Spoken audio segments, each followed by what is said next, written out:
The Committee on Science, Space, and Technology will come to order. Welcome to today's hearing entitled Pathways to Exploration, a review of the future of human space exploration.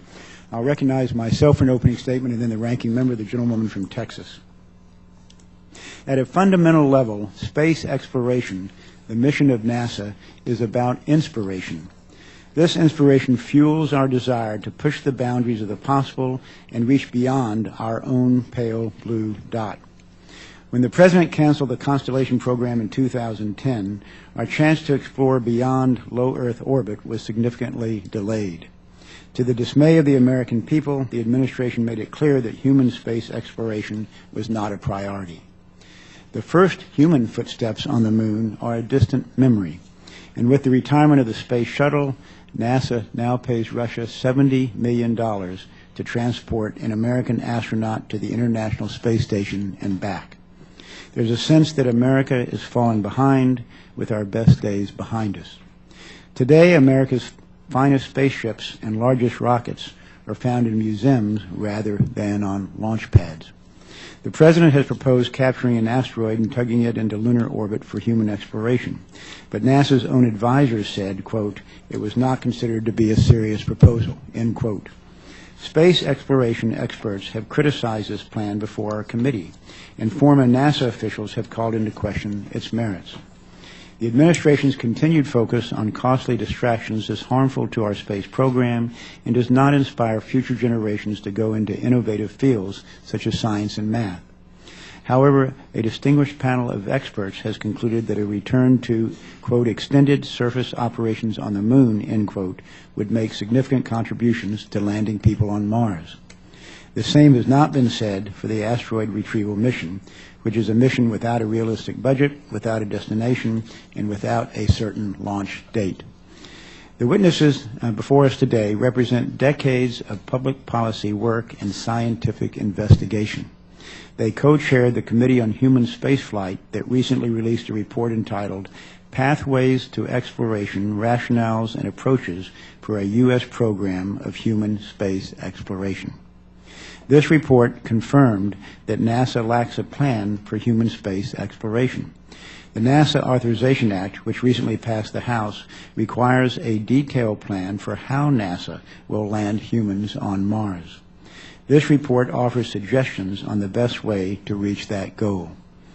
Meanwhile, the Obama administration continues to advocate increasing climate change funding at NASA at the expense of other priorities such as space exploration. There are 18 federal agencies that fund climate change research, but only one does space exploration. The future of America's exploration efforts lead to Mars. Just as the first steps on the moon were by Americans, the first flag to fly on another planet in our solar system should be that of the United States. Great nations do great things.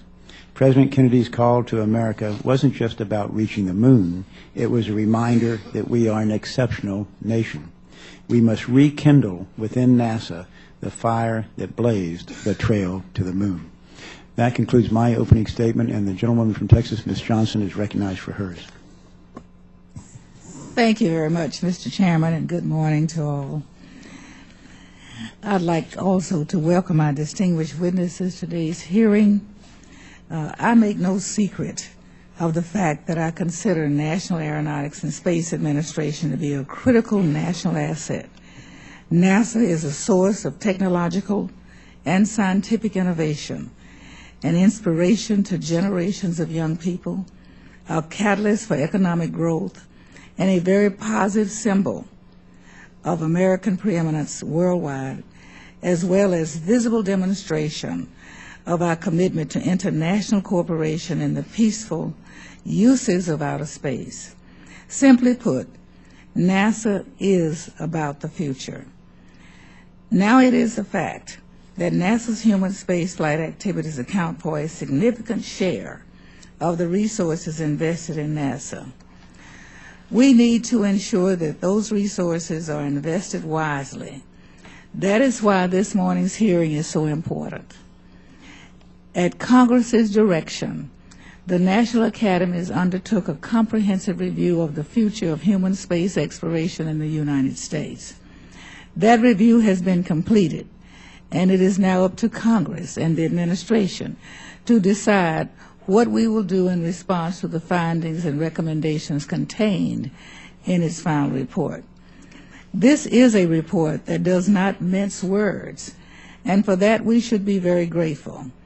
As I said when the report was first released, the National Academies has provided the nation with an important wake-up call. Their conclusions are clear.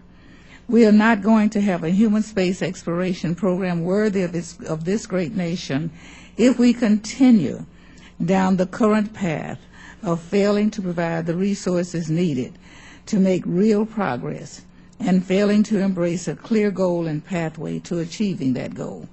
As members of Congress, the ball is in our court, and we have choices to make. We can choose to continue to argue about which president or who in Congress is to blame for the current state of our human space exploration program, but I earnestly hope that we won't. We are where we are, and we can't change the past. Our focus needs to be on how we proceed from this point forward. And I hope that our witnesses can provide some useful counsel to us in that regard. In addition, we can choose to continue to pretend that a business-as-usual approach to our human space exploration program will suffice. But I hope we won't do that either, because the report we're reviewing today makes clear that business as usual is not a sustainable approach. Whatever resources we're able to invest need to be invested effectively and efficiently toward the attainment of a clearly articulated goal. We really can't afford to do otherwise. Finally, the National Academies panel makes clear that we don't have unlimited time to decide what kind of human space exploration program we want for the nation. It may be tempting for some to say that we shouldn't invest necessary resources in space exploration until we first fix Medicare or Medicaid, eliminate the deficit, or address a host of other major policy issues that have been identified by members at various times. It's tempting to use those issues as an excuse for inaction, but the National Academies makes a compelling case that we do not have that luxury if we want to maintain meaningful human space exploration capability in this nation, which I strongly believe we do. We should, of course, address those other issues, but that should not prevent us from investing in our future in the meantime. And make no mistake about it, our nation's human space exploration program, with an ultimate goal of landing humans on Mars, is about our future and that of our children and grandchildren. Mr. Chairman, the National Academies has done a great service by understanding the study that we will be undertaking, the study that we will be hearing about today. I hope that this morning's hearing will be the first step in achieving a revitalized and focused exploration program for America. I want to work with my colleagues on both sides of the aisle to do just that. In closing, I again want to welcome our witnesses, and I yield back the balance of my time. Thank you, Ms. Johnson. We will now proceed to introduce the witnesses. And to introduce our first witness, I'll recognize the gentleman from Indiana, Dr. Buchan. Thank you, Mr. Chairman. Our first witness is Governor Mitch Daniels, the president of Purdue University, which has graduated 23 astronauts, including Neil Armstrong. Prior to this appointment, he served 2 terms as the 49th governor of my home state of Indiana. He also served as Chief of Staff to Senator Richard Lugar, Senior Advisor to President Ronald Reagan, and Director of the Office of Management and Budget under President George W. Bush. In addition to his strong record of public service, he has served as a Senior Executive at Eli Lilly, based in Indianapolis, among other positions he's held. President Daniels earned his bachelor's degree from the Woodrow Wilson School of Public and International Affairs at Princeton and his J.D. from Georgetown University Law Center. Welcome, Governor Daniels. Thank you, Dr. Buchan. I'll introduce our second witness, who is Dr. Jonathan Lunine, the Director of the Center for Radiophysics and Space Research and the David C. Duncan Professor in the Physical Sciences at Cornell University. He is co-investigator of the Juno mission to Jupiter and an interdisciplinary scientist for the James Webb Space Telescope. Dr. Lunine has chaired and served on committees for NASA and the National Science Foundation. He also is a member of the National Academy of Sciences and a fellow of the American Geophysical Union and American Association for the Advancement of Science. Dr. Lunine received his bachelor's in physics and astronomy from the University of Rochester and his master's and PhD in planetary science from the California Institute of Technology. We welcome you both today. It's nice to have two experts on the subject present, and Governor Daniels will begin with you. Mr. Chairman, Ranking Member Johnson, and members of the committee, we thank you for this opportunity to be here on behalf of our Committee on Human Spaceflight, established in response to the NASA Authorization Act of 2010. That act called on NASA to ask the National Academies to review the goals, core capabilities, and direction of our nation's human spaceflight program. And we released our report on June 5th. Dr. Lunine and I are here to summarize it for you. As envisioned in that 2010 Act, the committee membership was very diverse, composed not solely or even mostly of experts from the human spaceflight community, but instead had members from fields as diverse as planetary science, astronomy, political science and history, sociology, public opinion and polling, economics, human spaceflight experience, international peace and security, and others. All of us came into this process with open minds and brought to the work our divergent points of view. In the end, we came to the strong consensus that there is a convincing case to be made for a continuation of our nation's human spaceflight program, provided that the pathways, approach, and decision rules recommended in our report are adopted. We did so because we became convinced only after lengthy discussion and analysis that a combination of what we labeled the pragmatic and the aspirational rationales, including the human impulse to explore and search for new knowledge in places we have never been, justifies the cost, the risk, and the opportunities associated with sending humans beyond low Earth orbit, and especially toward the horizon goal we identify as Mars. Getting humans to the surface of Mars will be a daunting challenge. It is immensely difficult, probably more so than most laymen and even many experts have recognized. Succeeding in this endeavor will require, we believe, a very different way of doing business than the nation has been practicing in recent decades, particularly as it's likely to take 30 years or more to reach the goal. As its highest priority recommendation, the committee recommends what we call a pathways approach, requiring the government to come to a consensus on achieving a highly disciplined set of objectives from which the nation would not deviate over time.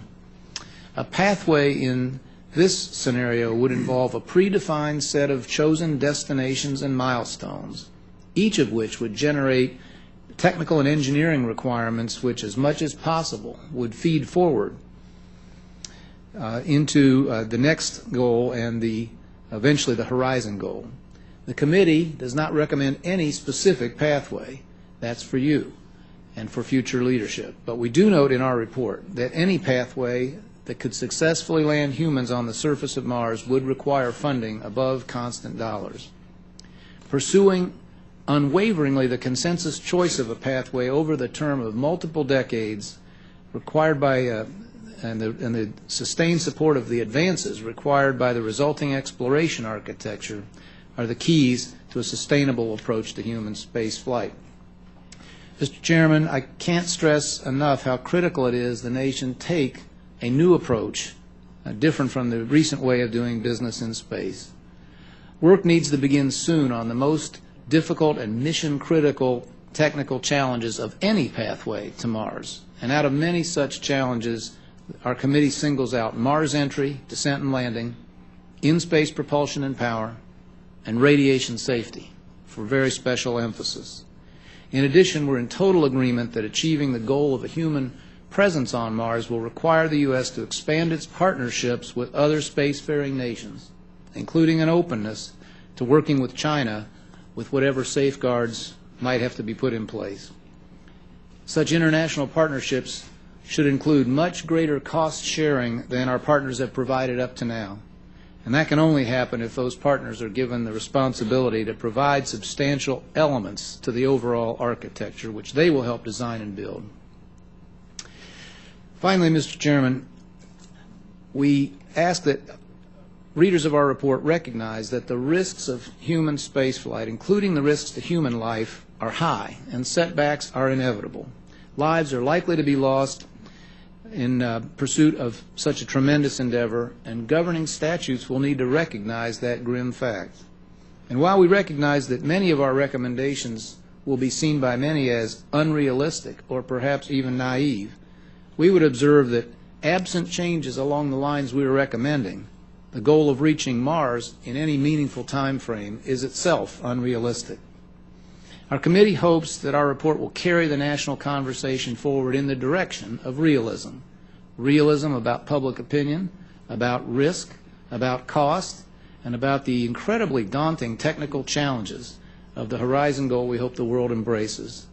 And most of all, we hope to foster greater realism about the fact that if we really do want to go to Mars, then many actors, public and private, need to change long-standing behaviors and expectations. We're optimistic the public will support a consensus national goal, and we believe the rationales justify its pursuit. We believe the achievement would be monumental if it occurred, but we think there's really one and possibly only one approach to get there, and we've offered up our best ideas in support of that approach. Thank you, Governor Daniels and Dr. Lunine. Mr. Chairman, Ranking Member Johnson, members, let me add my thanks to you all for giving us the opportunity to talk about this report this morning. We recognize it's a very long report with a lot of detail, and so if you cannot or have not read the entire document, certainly Chapter 1 is the important chapter to read. And there you will find our major findings and recommendations on issues such as public and stakeholder opinions about space exploration and human spaceflight in general. In particular, an honest and detailed independent analysis of the technical and affordability realities associated with the 3 example exploration pathways that we have put together that lead to Mars. An examination of the rationales for human spaceflight, and most importantly, our recommendation on adopting what we call the pathways approach that we believe will help our nation achieve that next giant leap for humankind.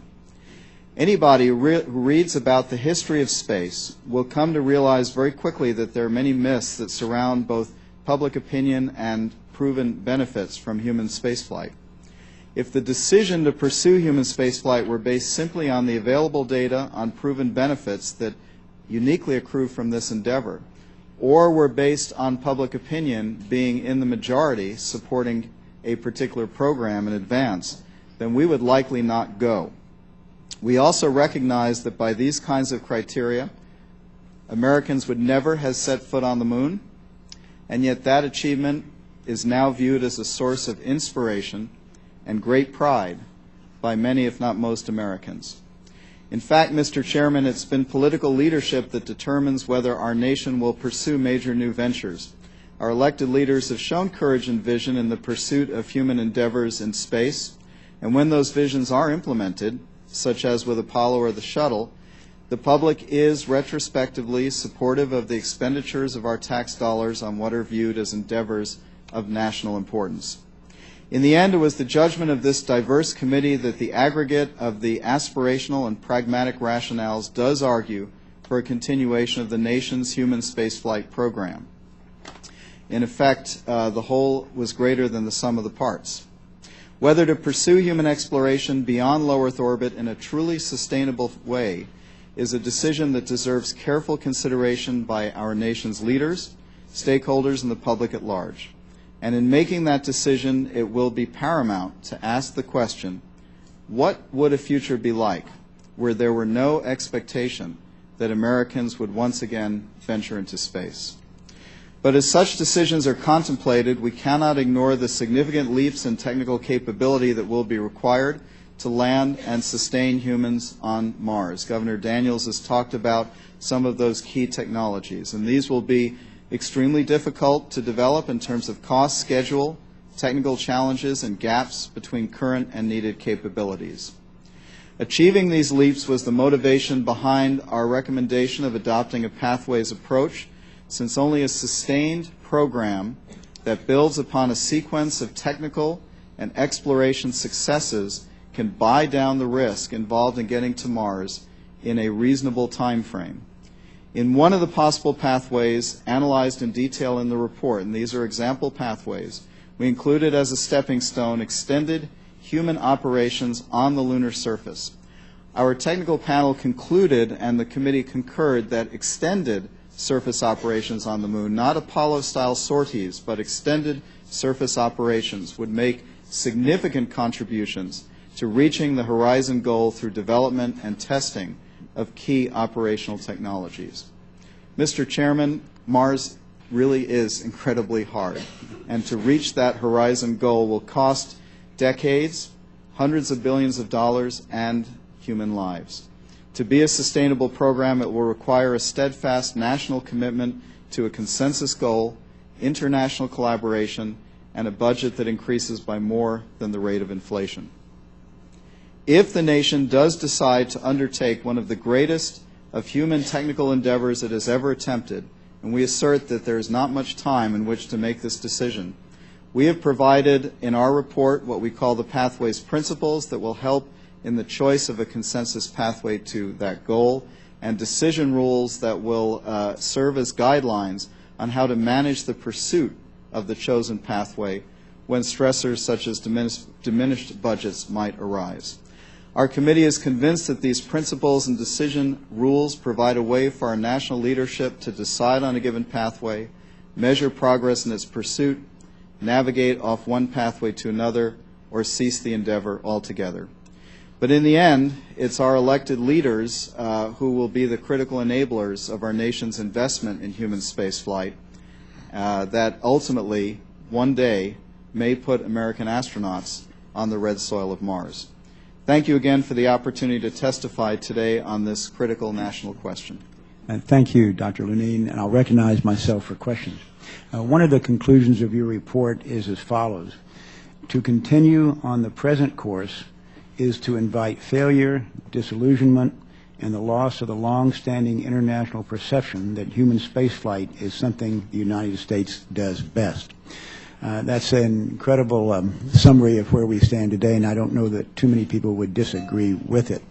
My first question, Governor Daniels, may I direct to you, and that is, does the Obama administration have a plan to get to Mars, as difficult and as costly as it might be? And Dr. Lunine, I hope it doesn't cost lives, but inevitably exploring new frontiers does. But Governor Daniels, does the administration have a path, have a plan to get to Mars as we sit here today?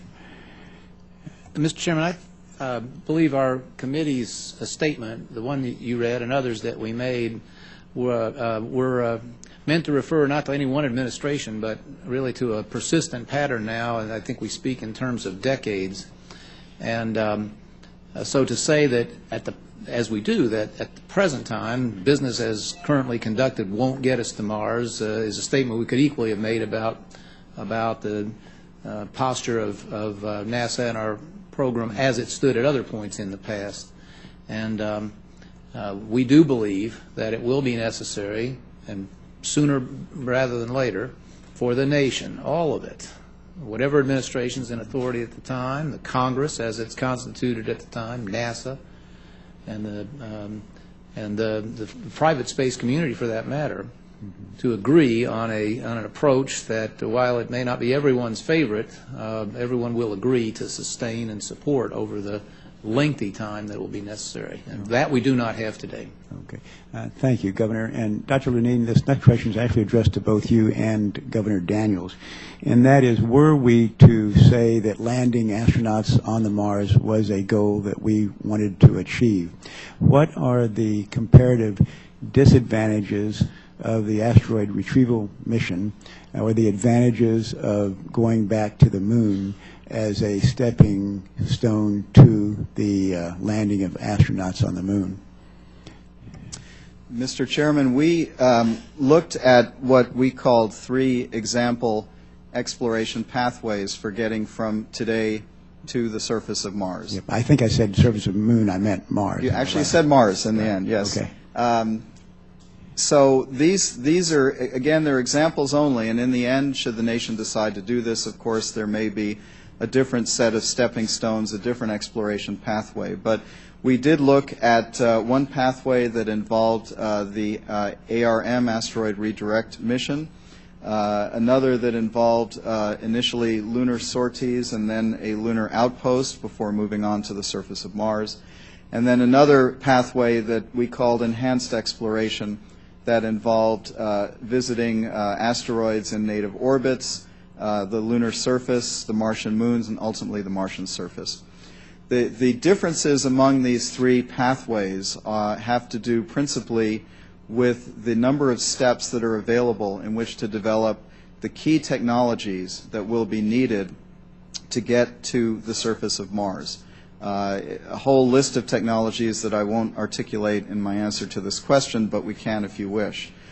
The ARM to Mars exploration pathway, in which one goes from the asteroid redirect mission to the Martian moons and then to the Martian surface, has effectively the smallest number of stepping stones, but the greatest technological leaps are required in going beyond ARM to get to Mars.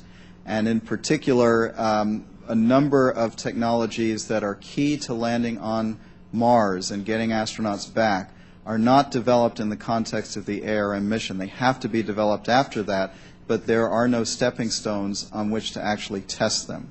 And some of the technologies developed for ARM are what we call dead-end technologies that are not useful, as far as the committee can see, in the succeeding steps to going toward Mars. So that's the essential issue with respect to that particular pathway. And going back to the moon would be an advantage for the opposite reasons. Is that correct?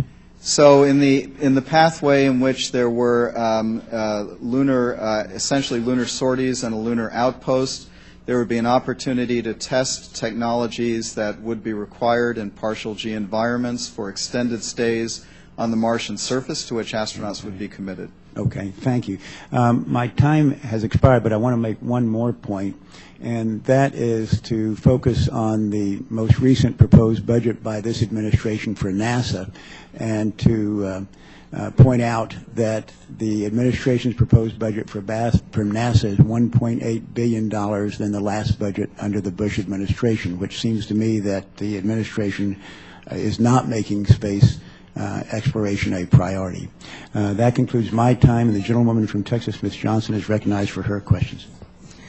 Thank you very much, Mr. Chairman. It's almost comical to hear your last statement. It's the kind of struggle we had for reauthorization of NASA in this committee.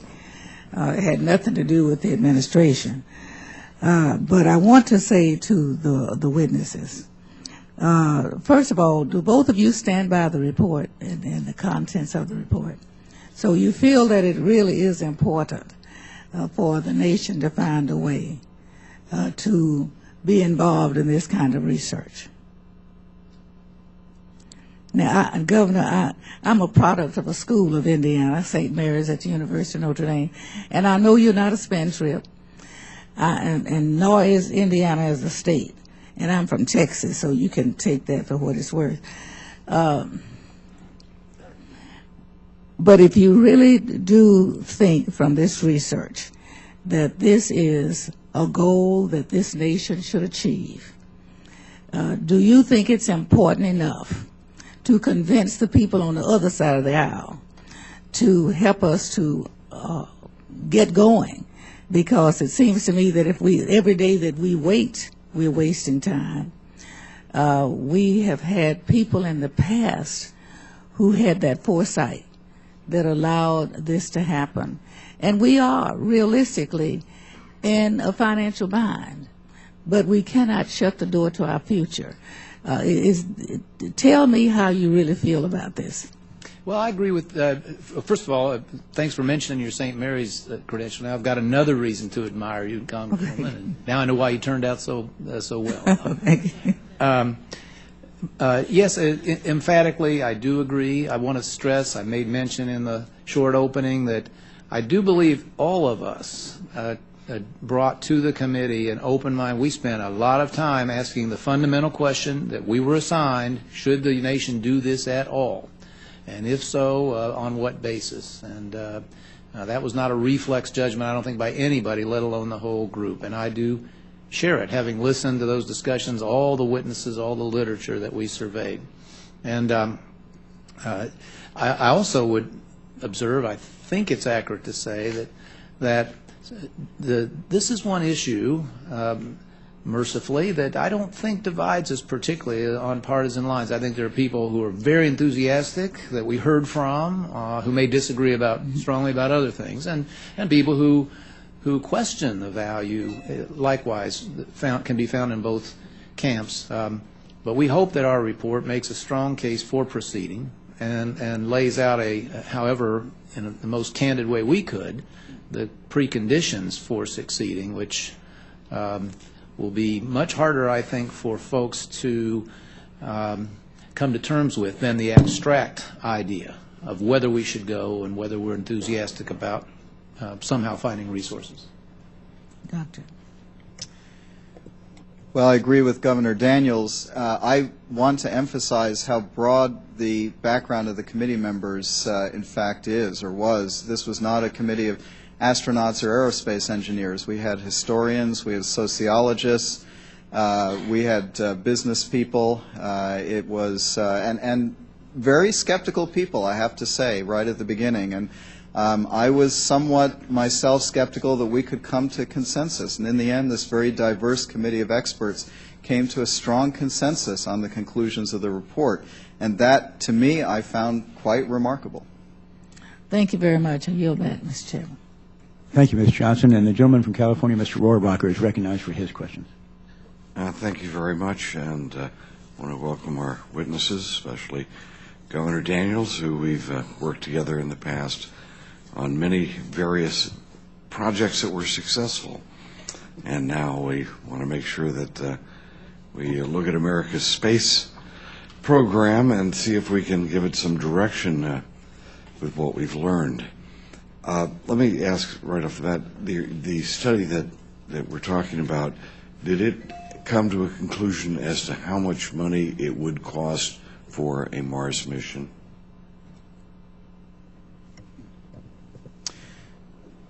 Congressman Rohrabacher, we did not actually try to total up and provide a final number to 3 digits on what a Mars mission would cost, but the technical panel in their analysis did look at the cost of various elements, developing various elements. Mm-hmm. And essentially then what you would see in Chapter 4 are these sand charts that show what is required in terms of budgets relative to today in order to accomplish these goals. And could you give us a little hint about what they are? So I'll give you 2 numbers. One is that in order to accomplish this goal, the human space exploration program would have to rise by something on the order of 2 or 3% higher than inflation rate in order to meet the rising cost in the sand chart. And the total cost, as we say in our report, of a of a program that ends at Mars is on a scale of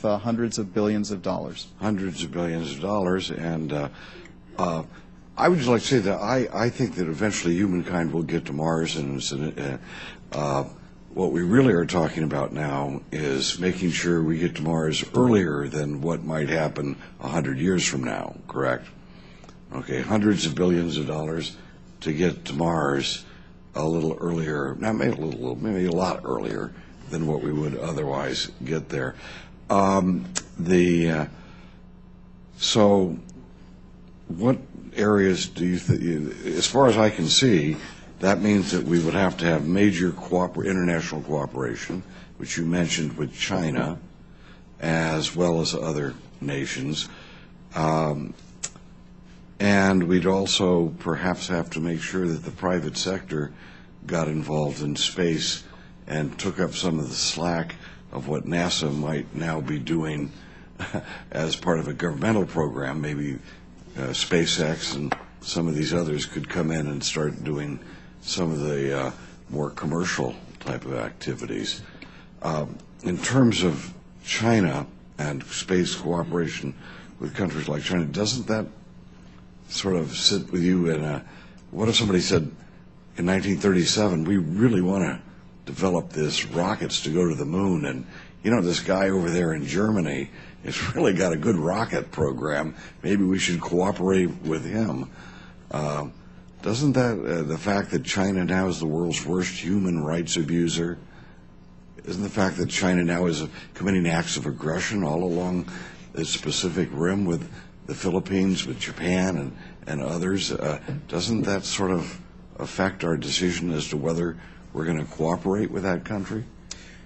Well, I'm going to punt part of your question over to Governor Daniels, if that's okay, but I want to make one point, which is that in Chapter 4 of the report, it's important to recognize that there's a very strong inflection point in terms of the budget profiles. A budget profile that only rises with inflation or, well, only with inflation, essentially will not get us to Mars in any foreseeable time. The program just does not close. With respect to collaboration, international collaboration, one of our Pathways principles is to seek continuously to engage new partners, and that can be international partners, other federal agencies, and commercial entities as well. So that's a key part of our report. Do you want to answer that?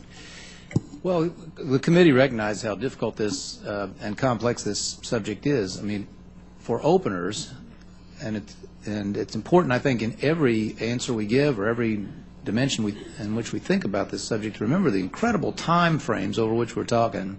Countries that are friends today might not be friends in 2040 or 2050. That's a good point. Which might be as soon as we can get there under the best of circumstances, and vice versa. Space has always been to some extent a place where nations that competed vigorously have found it useful or at least possible to collaborate, and Russia, not exactly the best actor on the planet right now either, but they are our intimate partner with regard to the space station, as the chairman Of course, we'll end up borrowing money from China if we don't make them our partners. We're going to borrow it from them anyway. Yes, well, this is relevant in many respects to the discussion we had. Let me just make I think, a related point. It certainly links back to the previous question, too. When we talk about the amount of money involved here, it's a lot of money, but we are talking about over decades. This committee knows, but not every citizen knows, that the NASA human spaceflight budget's a couple tenths of a % of the federal budget.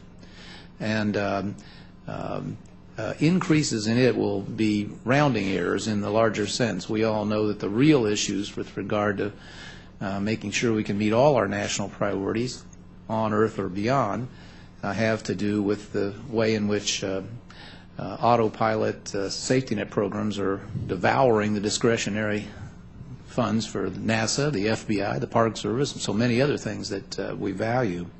So those two pieces, I think, of perspective are important when we talk about the money. And finally, a learning point, I think, for me and maybe other committee members, there's just as a pathways approach, the committee believes, is a prerequisite to success. I'll just say that there's not a lot of point in spending more money above inflation if we just spend it the way we do today. So the sine qua non, I think our report is pretty clear on, is a new disciplined, sustained approach, the kind we try to elaborate. Given that approach, then yes, the data do say that something above flatline spending would be required. Similarly, with regard to partnerships in the first instance, we look at history, turn out to be more expensive. They're not cost-saving. They're the complexity, the time that is added sometimes in getting agreement can add costs. So you really will need, whether it's China or anybody else, you really will need very substantial, more than the historical levels of cost sharing, first just to break even, let alone to bring down the overall burden. Thank you. Thank you, Mr. Rohrabacher. The gentlewoman from Oregon, Ms. Bonamici, is recognized. Thank you very much, Mr. Chairman. Thank you, Governor and Doctor, for being here today, and thank you so much for leading the National Research Council report. We, on the committee, I know, really appreciate it. And you're right, Governor, that we've had a lot of discussions about space flight that have united this committee, and they also have the potential to unite the country. And we let our imaginations really be ignited by the incredible work done by NASA. We've had a lot of discussions in this committee and in the Space Subcommittee about the leadership and the long-term thinking that's involved in looking at space flight. We've had some interesting discussions here about the strategic direction, and that's why we especially appreciate your report. What are the benefits of going back to the moon, or do we focus on Mars? Do we have the asteroid retrieval mission? So we're really glad that we have your background and your expertise. And I want to follow up on the previous conversation about international collaboration. We've talked about that a lot in this committee, and I noticed that one of the things in the report that you mentioned is that it's evident that U.S. near-term goals for human exploration are not aligned with those of our traditional international partners. While most spacefaring nations and agencies are looking toward the moon, specifically the lunar surface, U.S. plans are focused on redirection of an asteroid into retrograde lunar orbit, et cetera. So can you talk a little bit about whether we should stop discussing going back to the moon and really focus on Mars, or do we need to continue to have those conversations about returning to the moon as part of international collaboration if, in fact, those goals are different? Well, thank you. It's an excellent question. Of course, it was an observation, and we had personal testimony and chance to question leaders of every international space program. And I think it's an accurate reflection of what we heard from them to say that they lack enthusiasm, at least at this point, for the ARM idea. They have been more interested, and told us so, in the lunar surface. And my friend Jonathan talked in answer to a previous question about the reasons our committee saw some advantages to that. There were, going to the Martian surface, it might be extraordinarily helpful to have been on some surface first, as opposed to leaping there without benefit of that direct experience. I think that's part of the thinking of our international partners or potential partners as we heard it. But again, it wasn't in our charge, and it's not part of our report to make any specific recommendation. Only to say that at some stage, and we hope it's before long, the nation needs to pick such a route and stick to it. Thank you, and I want to try to get another question in. You, Dr. Lunine, you talked about the myths, and it was interesting to hear you say that if we relied on public opinion polling, things might be very, very different. I've talked a lot in this committee, and we've had a lot of discussions about part of the role of NASA is to inspire students to go into science fields. I also serve on the Education Committee. We have a lot of discussions about that. Can you talk about whether NASA is doing enough to really share its successes, its potential with the public? Because I tell you, when we're talking with our constituents, they don't understand all the benefits of space exploration, both in the short term and the long term, and historically. So are they doing enough? Is there more that can be done either through NASA or in other ways so that we can help to shift the public opinion and see the benefits?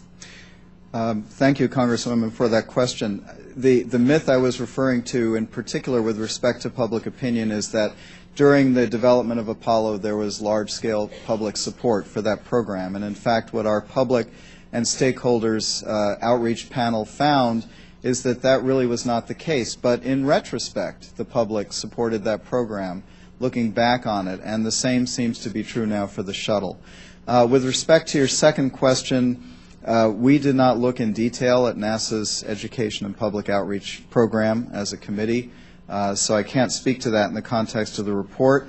My personal experience with NASA is that it does an excellent job of providing materials through the web and other means for the public to be engaged in space exploration of all types. And I've been a part of that to some extent, and I think that certainly a large part of what we do in space now is immediately accessible to the public through the web. That's great. May I add just a quick word? I think if the chair will allow. Go ahead. Thank you. I do think it's an important, really important question, and I would only add that I believe if there were a secret sauce that NASA could have applied that would ignite a different level of public excitement, it would have happened a long time ago. When we talk about realism about public opinion, we're just trying to look in a clear-eyed fashion at the data Jonathan just talked about, and really what it says is that this will require national leadership. Many things do. Many things are not many of the great achievements of this nation and this government have not been directly responsive to a previous public outcry. And so what we do find in the data is that where leadership occurs and then progress occurs, the public is proud and the public then responds very strongly. Thank you very much, and my time has expired. I yield back. Thank you, Mr. Chairman. The NASA Authorization Act of 2014, which just passed the House of Representatives by a near unanimous vote, includes a requirement that NASA develop a roadmap for the future of human exploration, which defines key milestones and decision points for an expanded human presence in the solar system.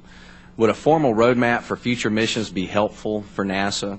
What types of information would you expect should be included in such a roadmap? And how can NASA practically incorporate your recommendations for a sustainable program into this roadmap? That question's for both of you.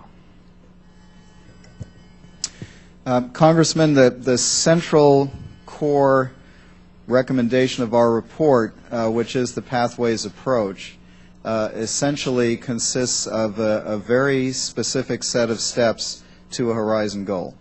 Now, in the sense that a roadmap would embrace those specific steps, yes, that would be useful. But I think that the Pathways approach goes beyond roadmaps, which often are things that have quite a bit of flexibility or some indefinite end to them, to a process where instead there is a definite horizon goal, and this committee recommends Mars. There are intermediate stepping stones, and those stepping stones have specific technological developments that are tied to them that are then needed ultimately for a landing on Mars, and also the stepping stones ahead of that, prior to that. And then the ability, if conditions do change, to make reasoned and rational changes in the pathway through a set of decision rules. So I see that as something more than a roadmap. I see that as, first of all, if the nation decides to commit to this, it is a very, how shall I say it, a very well-defined framework with pathways, with stepping stones, and with decision rules that have to be adhered to over years and decades in order to reach the final goal. It's a substantial undertaking, and it's more than a roadmap. Thank you. Governor Daniels, you want I think that's pretty well said. I would just, I suppose, emphasize that it will take a level of discipline that we have not, as a nation, shown. So, not picking on any one entity, person, branch, administration here.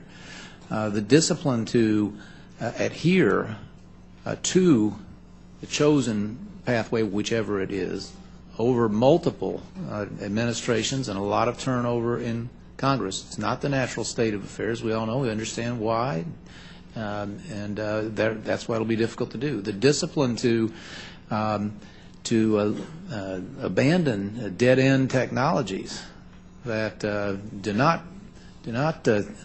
will not contribute meaningfully to the technical requirements of the next step or the step beyond. The discipline to rotate resources out of infrastructure that doesn't fit the pathway as soon as it's obvious that it doesn't. So these are, as I said earlier, a lot here that people, I think, can agree to in the abstract. Would be very, very call on us all to approach this in in a brand new way. But it's essential because the qualitative difference about this goal versus almost anything else we can think of is it takes 30 years or more to bring it off.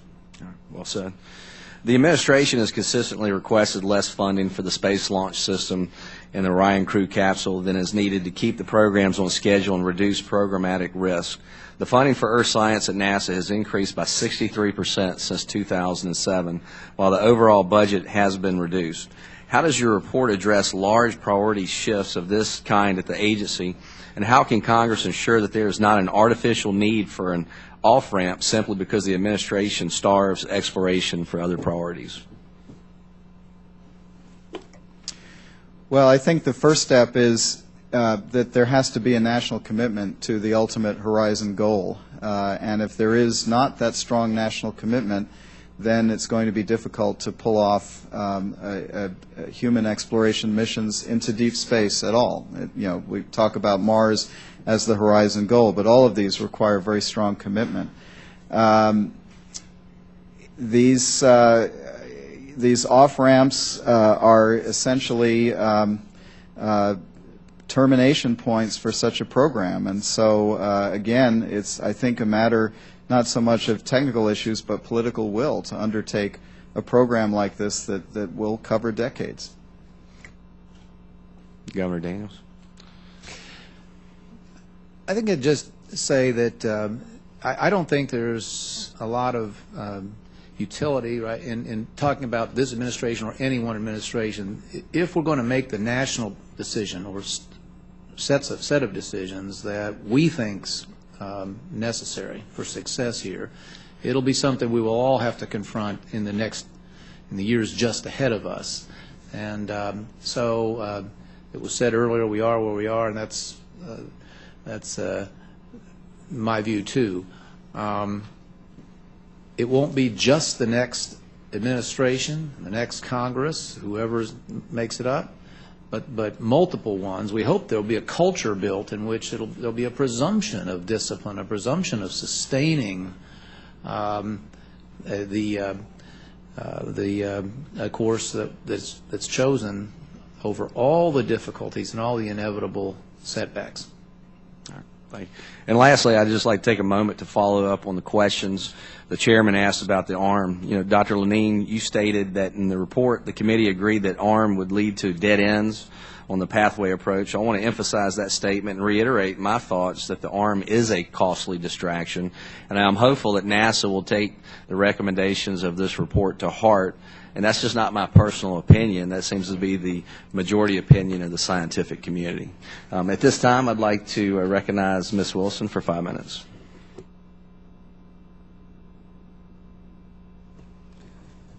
Thank you, Chairman Palazzo and Ranking Member Edwards.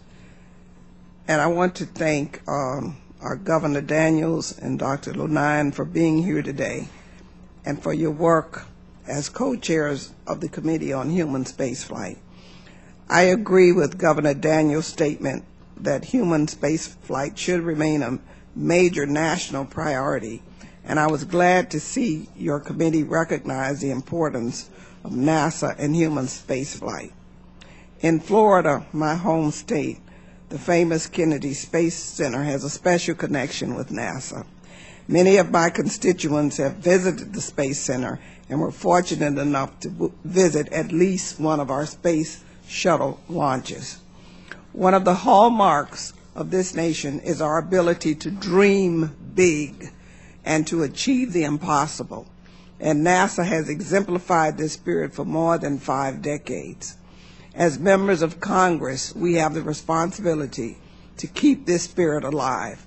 This means ensuring NASA has both the resources and guidance to continue reaching for new heights. To achieve NASA's far-reaching goals, long-term planning and sustained support are required. So I say let's keep working together in a bipartisan fashion to ensure NASA can continue its mission of discovery, technological innovation, and inspiration. I have a couple of questions. The United States currently works with Russia, Canada, and Japan. And these are the countries that participate in the European Space Agency on an international space station. In your report, you discussed the possibility of expanding international collaboration in spaceflight, including the potential of working with China. I recently visited China, and I was concerned. What lessons are there in our current collaboration that we can apply to future collaboration to ensure intellectual property and that classified information is adequately protected?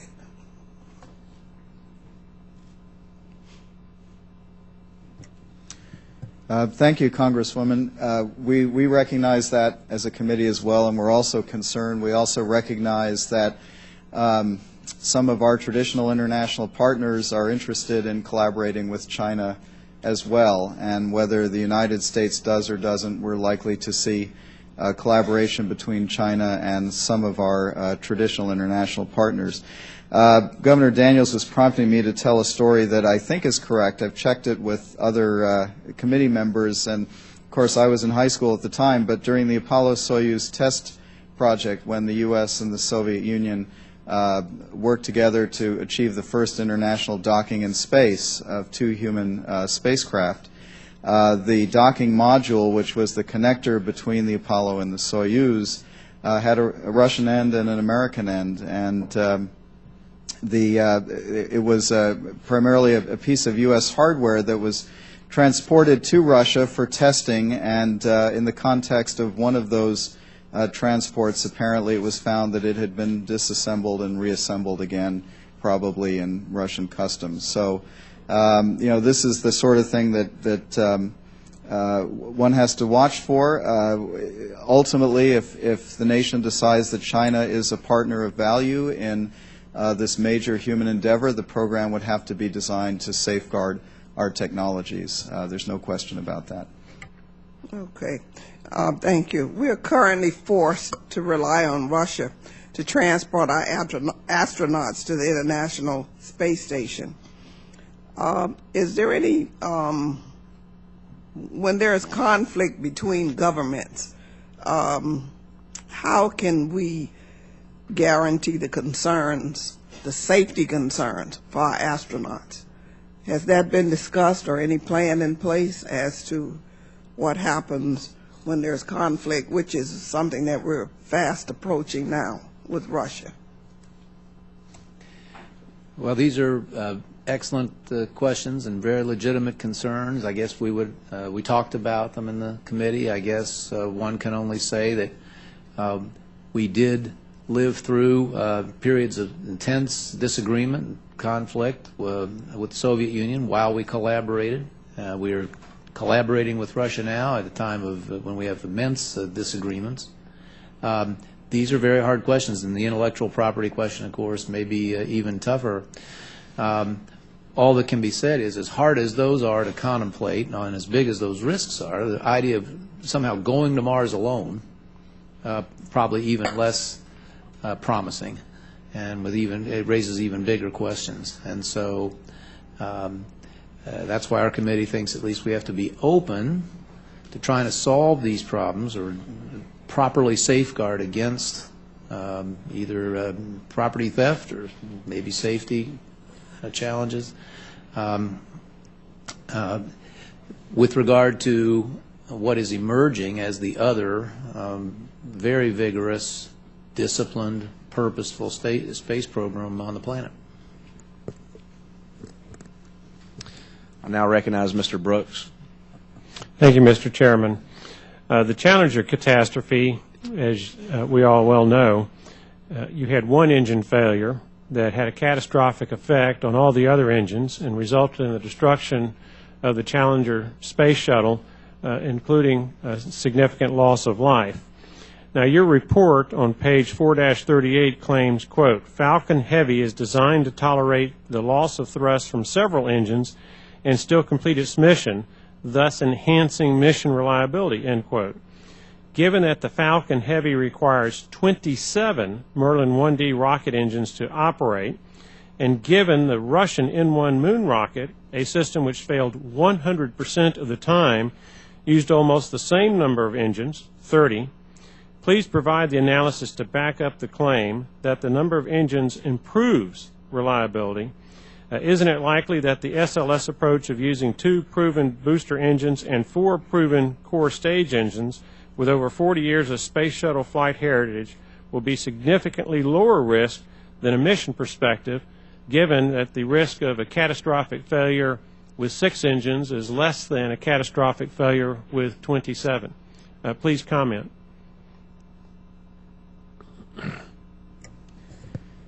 Congressman, thank you for that question. Our technical panel evaluated a number of different technologies that would be needed for the early and late stages of a program that leads us ultimately to Mars. And as you know, the analysis was actually based on the Space Launch System, SLS, as the baseline. And in fact, all of the so-called design reference missions of record that were used by our technical panel to put together these exploration pathways, these example pathways, they all involve the SLS as the launch vehicle. The technical panel itself did look at other alternatives. It did include the Falcon Heavy in a brief discussion of the potential benefits and risks. But in fact, none of the scenarios that are actually in the document at present utilize the Falcon Heavy as the launch vehicle. If at some point this were to become an issue in terms of which launch vehicle to use, all of the scenarios that we have in Chapter 4 would have to be redone with Falcon Heavy in there. But beyond that, if you want more detail on how the technical panel arrived at that particular conclusion for the Falcon Heavy, we can certainly ask our technical panel chair to provide you some written answers to how they reached that conclusion. Thank you. Next question. NASA's Small Bodies Assessment Group has commented on NASA's current plan to redirect an asteroid and send astronauts to visit it. In one report, the advisory group stated, quote, "While the participants found it to be very interesting and entertaining, it was not considered to be a serious proposal because of obvious challenges, including the practical difficulty of identifying a target in an appropriate orbit with the necessary physical characteristics within the required lead time using existing or near to long-term ground-based or space-based survey assets," end quote. Do you agree or disagree with that assessment, and why? And if you feel that expounding is beneficial, please do so.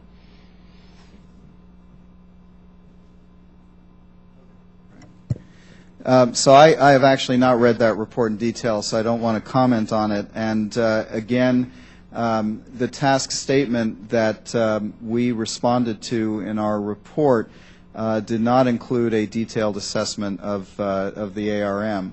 All I can say again is that in the context of the example exploration pathway where we included ARM, that particular mission developed several technologies that were then not useful for subsequent stepping stones on the way to Mars. In particular, the use of the solar electric propulsion, which is not sufficient to get humans to Mars, and the actual asteroid retrieval robotic vehicle. But again, this was all done in the context of that particular exploration pathway, and we did not conduct a scientific or technical assessment of the ARM specifically. Yes, just to emphasize that it was not in our statement of task. In fact, I think it would have been a violation of the scope of our assignment if we had opined on the specific merits of any specific system or proposal. The ARM we did feature in one of the 3 sample pathways, and I think the right way to think about those is that they are meant to illuminate trade-offs. There are potential pluses and potential minuses to each pathway we looked at, and probably any one that might be suggested in the future. And Jonathan just specified some of the downside risks of a pathway, including the ARM. Thank you, Mr. Chairman.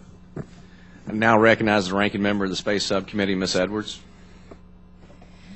Thank you very much, Mr. Chairman, and thank you to our panelists today. You know, as I've been listening to the discussion, one of the things that occurs to me first is that I think that there is significant alignment between the House-passed authorization and the NRC's recommendations.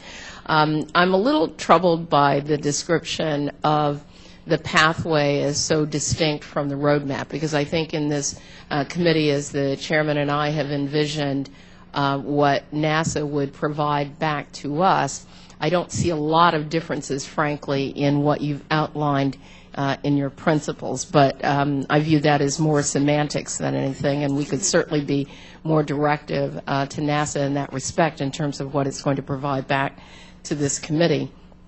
I am curious as to whether you think it is appropriate for the committee to be prescriptive to NASA in terms of defining launch vehicles and specifications, interim destinations, and the like. I mean, you didn't do that in your panel report of experts, and so I'm curious as to whether you think that's an appropriate role for the Congress. Well, it can't happen without the Congress ultimately, and but I think you make a very good point. This is probably not the optimal place for it to originate. What I think our committee would hope is that the Congress would unite around the idea that I just start with a very simple question. Do you want to go to Mars or don't you? If you want to go to Mars, whether we like it or not, certain things would have to be done very, very differently and in a very unnatural act for any democratically elected government where people come and go and change would have to be sustained over this extraordinary, probably uniquely long time frame that this achievement would take. And we know what we're biting off, what would be biting off to do that.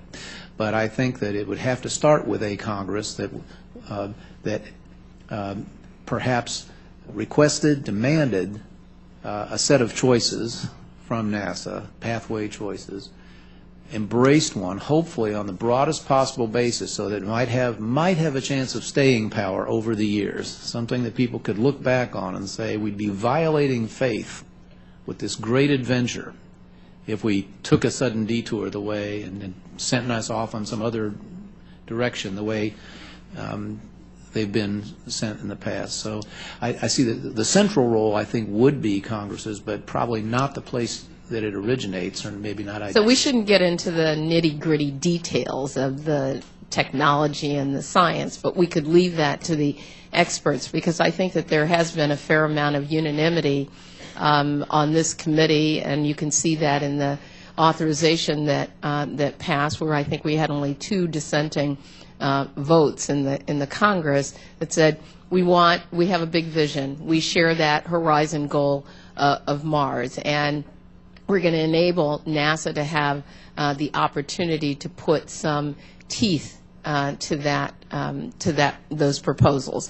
I want to ask you about budget, because if we all share that horizon goal, can you tell me, just sort of ballpark, if you will, a budget that you think would be reflective of that goal, so that we're, in the 20 to 30 year range instead of the 30 to 50 year range?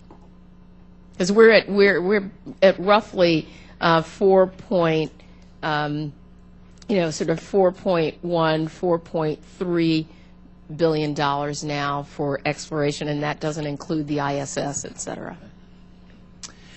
Well, Jonathan had the first go at this, so let me give it a try also. I think that quite properly the committee didn't go beyond expressing bands and ranges. The starting point is the ultimate budget would be driven very much by the pathway chosen. There are pathways which would be substantially more expensive, more extensive, and therefore more destinations and so forth, more expensive than others. So that's the first uncertainty. And then we just didn't want to commit the sin of false precision and start producing numbers over these long time horizons that nobody could be very confident. So I don't think we want NASA committing to those sins either. But we do have to have a budget from the Congress and an appropriation from the Congress that reflects the kind of, big horizon goal that you've identified. Isn't that right? Sure. And so just to recap, the committee believes that this is a worthy endeavor, belongs on the list of national priorities, believes that Mars is the appropriate horizon goal. But just to reiterate something said earlier, the first and prerequisite step is the commitment to a pathway. Maybe if roadmap means pathway, that'd be great to know, because that would indicate this committee was maybe prepared to take this vital first step. With that in place, then the best we were able to say was that something beyond a flatline budget, not by a huge amount probably, but something beyond. We couldn't make the numbers work even for the least expensive pathways with constant dollars. Great. Well, thank you. I've greatly gone over my time. I will just conclude just by saying to the chairman, and I hope that he understands this, that if we're really to commit to this goal, if the Congress is, this is not about nickeling and diming other programmatic missions within NASA. It's really committing to it as a nation and then putting the dollars that match the goal and the opportunity. And with that, I conclude. Thanks. Now recognize Mr. Bouchon. Thank you, Mr. Chairman. I'd like to say that, this is one of many hearings that we have that I attend talking about discretionary spending programs, of which NASA is one of those. And I think Governor Daniels somewhat alluded to it, but I usually say this at the opening, is that the federal government needs to address the entire pie of federal spending. And as we know right now, 40% of the budget is discretionary approximately, and 60% is mandatory. Unless we begin to address the known drivers of our national debt, all of us are going to be continually talking about how we're going to find money to do anything, including how we're going to go to Mars. That said, in the context of how the federal government, how NASA currently spends its dollars, when we talk about future budgets, I do think it's important to talk about efficiencies and effective ways to spend that money. And it can be done at the state level. Governor Daniels has made Indiana more effective and efficient in the way we use our dollars.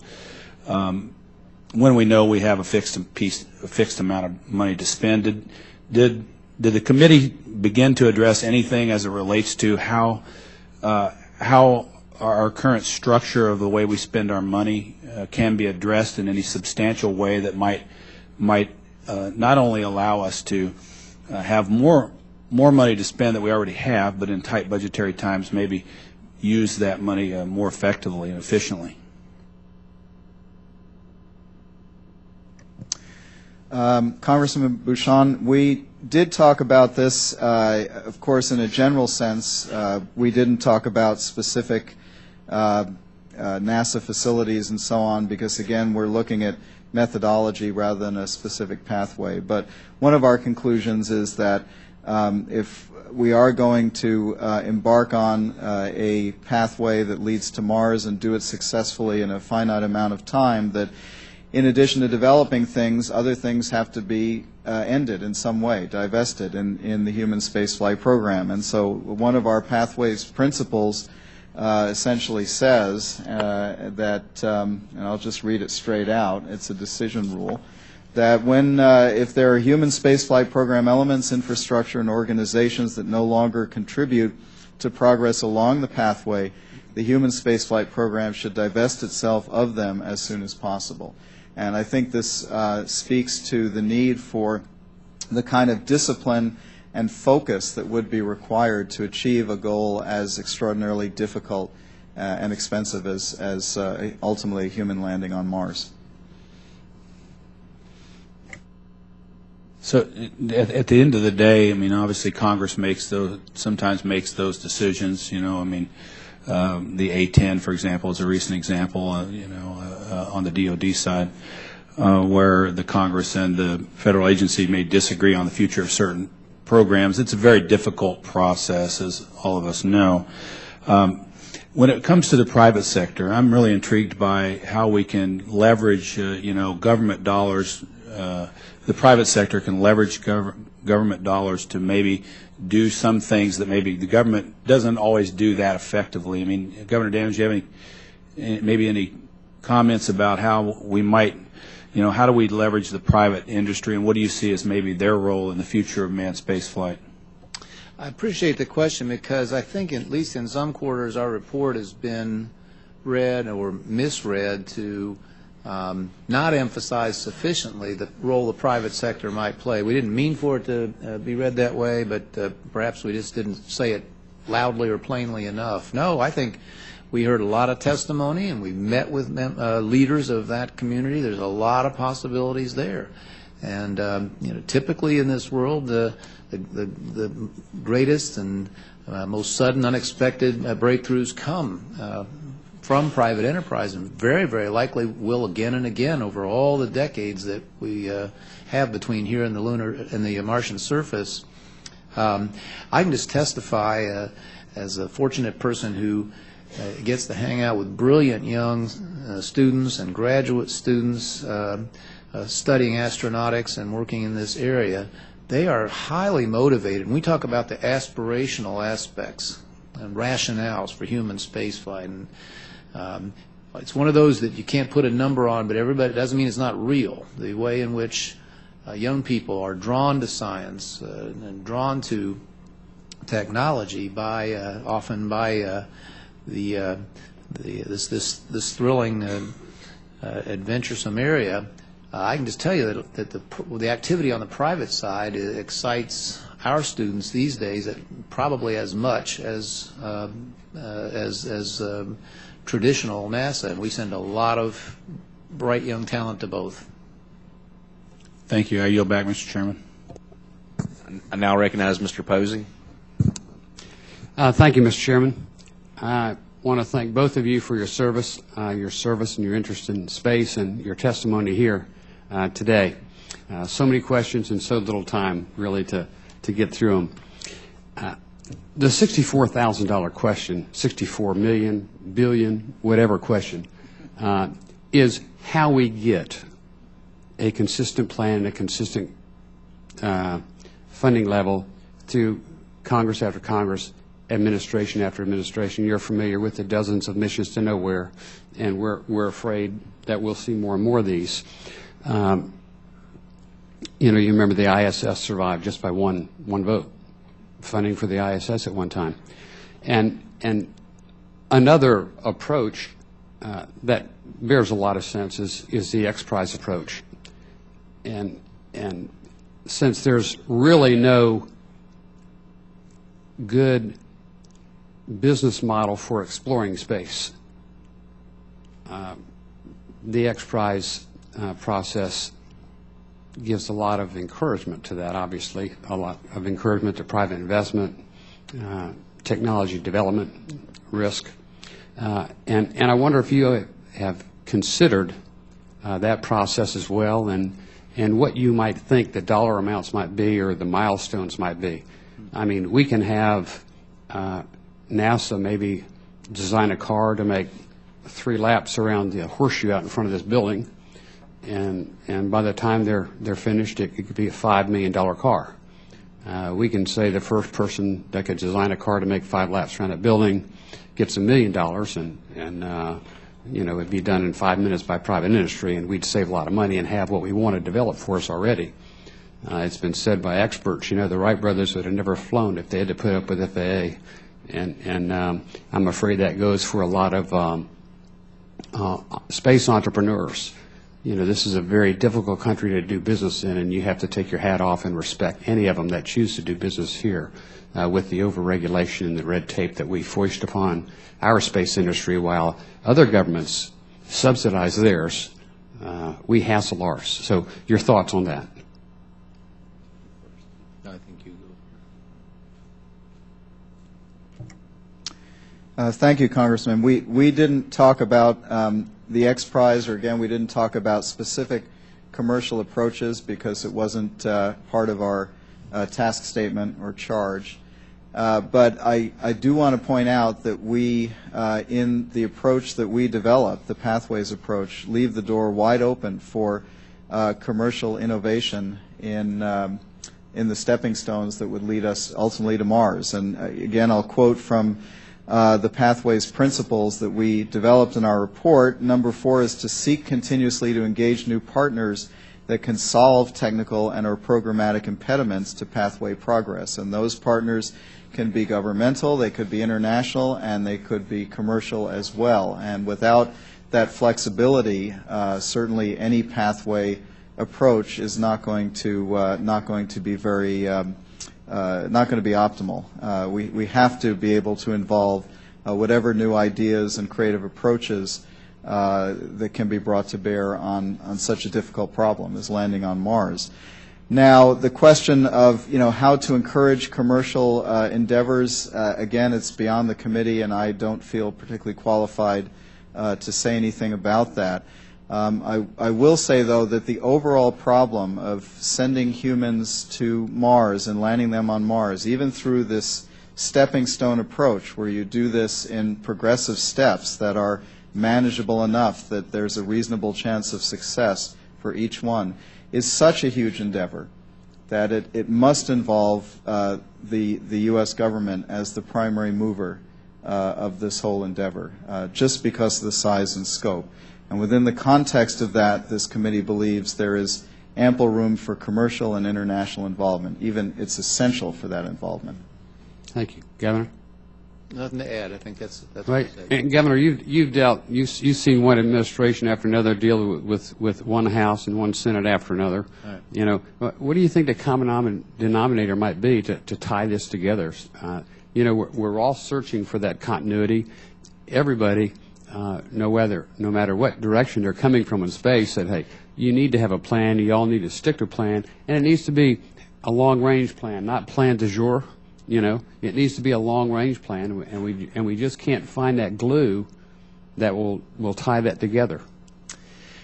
You put your finger, of course, on the central dilemma. I said in the opening, our report says in almost the same words that we recognize that calling for an approach like this flies in the face of everything back to the 70s, I suppose. Yeah. But we also say that if it seems unrealistic to believe that sort of unity and that sort of continuity could be brought off in our system, then you might as well face up that Mars itself is unrealistic. Yeah. Now, I'm going to engage in some wild wishful thinking here.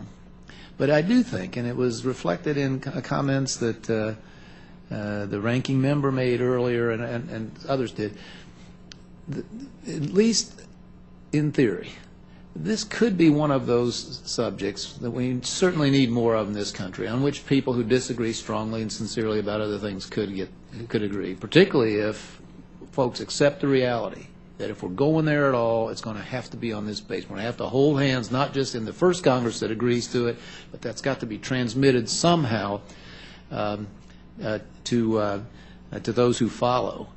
And yes, that's not the natural state of affairs, but this is not like any other endeavor that I can think of that government or the private sector, for that matter, attempts to bring off. And so I appreciate your question. I think it is, in some respects, the ultimate question here. And forgive me for indulging in the thought that maybe it could all start right here. Well, that we would like to see that. It just seems like anything short of getting America out of the mall for 15 minutes and away from Dancing with the Stars for 15 minutes and let Neil deGrasse Tyson talk to each one of them for 15 minutes, you know, we could probably pass a constitutional amendment to fund that. But, you know, I see my time's expired. Thank you, Mr. Chairman. I yield back. Now recognize Mr. Holtgren. Thank you, Chairman. Thank you both so much for being here. Really appreciate your work on this. This is a very important subject. Personal note, Governor Daniels, just want to say thank you for your work. I'm a big fan of yours. I'm from Illinois. Enough said. Do want to thank you. I believe this is so important, and as we continue to assess the future of human spaceflight in the United States, we need to have this discussion. It's certainly something I want to see America leading in, and it's crucial that we get both public and international support to see this happen. Wanted to address to both of you on this. There's an important connection between motivating students to pursue STEM careers and having a visible, active human spaceflight program. Motivating students to pursue these fields is an important factor in the success, certainly of future space endeavors. How did the panel factor in this need into its recommendations? Let me start because I think it surfaces a really important point that hasn't come up up to this point. So first of all, we talked about it at great length, agreed that like two or three other rationales for human space flight, it can't be quantified. That doesn't make it any less real or important. And came to the conclusion that when you rolled together those practical or pragmatic reasons with those aspirational, as we called them, reasons, the totality did justify treating this as a priority. The point I would like to make on this count is that over and over the idea of mission frequency, or sometimes called cadence, that is to say, came up for at least two reasons. One, to maintain the technical proficiency necessary for an endeavor like this. If you're only flying every 3 or 4 years, you're losing people, you're losing skills, you're not developing, you're not making enough mistakes probably to learn from, all those things. And you're probably not sustaining public interest among either young people or their elders. And so if you do spend some time in the report, you'll see frequent references to this matter of mission cadence. And I just wanted to use your question as an opportunity to raise it here. Thanks. Yeah, and if I could just add briefly, Congressman, your point is very important. This is one of the pragmatic rationales that we talk about in the report, is stimulating and inspiring students as well as citizens in general. And you know, the counterfactual of what would happen if there were no human spaceflight program in terms of what the next generation of aerospace expertise would look like in this country, obviously that would not be a positive change. Yeah, and I agree so much with you. We have to remember back to the 60s of, you know, the inspiration that was there, but also the benefit, multiple benefit, years and years, decades of advancement in that single decade in medicine and other areas because of the inspiration that was there. Governor, I agree with you as well that we need to find some things that bring us together. This is one of those things that can bring us together. We all agree that we want to encourage our best and brightest to go into STEM education and STEM fields. And this is one of the ways that we can do it at an early age to capture their attention. Wonder for both of you, can NASA accomplish a mission to Mars without the international community, or is that a prerequisite according to your research and report?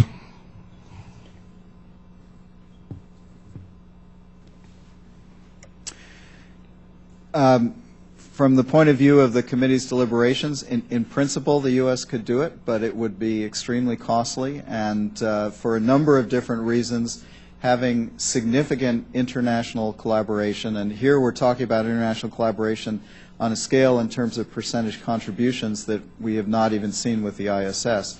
From a number of standpoints, international collaboration is extremely valuable, both from the point of view of bringing new technical expertise, support on an international basis for these types of activities, and the symbolism of going forward with international partners to a new goal. All of these things make international collaboration highly desirable in this endeavor. Yeah. Let me end with this, and again, offer this out to both of you. I wonder how emphasis on unfocused space technology development in this administration hampered NASA's ability to focus on the long-term goals of human exploration. In particular, interested in J2X and how that impacted exploration missions and other areas, specifically kind of this unfocused space technology development. Any thoughts on that? Well, no specific comment on that or any other one technology, except to say that the committee strongly feels that an emphasis on capabilities has often led to dead ends or unproductive investments, and that we really need to ask the question from the other end. Where are we going? What are the steps on the way to get there? And let that drive the technical and engineering requirements and therefore the capabilities one develops. Well, I would only add that your question cuts right to the heart of our report, which is a capabilities-based approach, in our view, is not going to get this nation or anyone to Mars, that we need to have a pathways approach where technologies are developed in the service of the ultimate goal and the stepping stone intermediate goals to that end. My time's expired. Thanks, Chairman. Thank you again, both. Really appreciate your work and look forward to an ongoing effort here together. Hopefully move this forward. I yield back. I now recognize Mr. Veazey. Thank you, Mr. Chairman. Governor Daniels, Dr. Lunine, and I apologize, I just got here, and if this question has already been asked, but I wanted to ask you specifically, in what sequence does NASA need to implement your recommendations in this committee's report for everything to take place smoothly?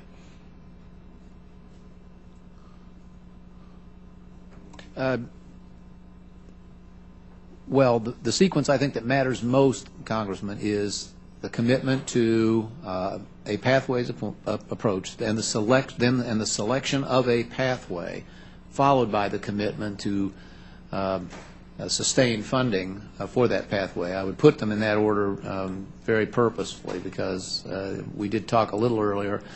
More money spent in the way we've been doing for the last several administrations probably doesn't advance things very far. And also, the report recommends a pathways approach over both the capabilities approach and the flexible path approach. But we don't need a flexible path approach to mission planning in order to deal with these unexpected changes in the budget and to take advantage of technology breakthroughs. Is that your opinion, or do you think that or just opposite of that? Well, what the committee finds attractive about the pathways approach is that it streamlines the development of technologies in the sense that, again, to get to Mars as the ultimate horizon goal is going to be extraordinarily difficult. And so the technologies that will need to be developed are expensive and they're difficult. And so one wants, if one is committing as a nation to going to Mars, to adopt an approach that minimizes the number of additional technologies that have to be developed on the way to Mars, because they're all expensive and they all, of course, take time, and that plays into the ultimate timeline of any program that leads to Mars. So the pathways approach is the way to minimize the total number of technologies that have to be developed in order to achieve the ultimate horizon goal, in this case Mars. Flexible path approach, you may end up developing technologies that in the end are not useful and are not therefore ultimately contributing to the final goal that you want to get to. Thank you. Thank you, Mr. Chairman. I thank the witnesses for their valuable testimony and the members for their questions. The members of the committee may have additional questions for you, and we will ask you to respond to those in writing. The record will remain open for 2 weeks for additional comments and written questions from members. The witnesses are excused, and this hearing is adjourned.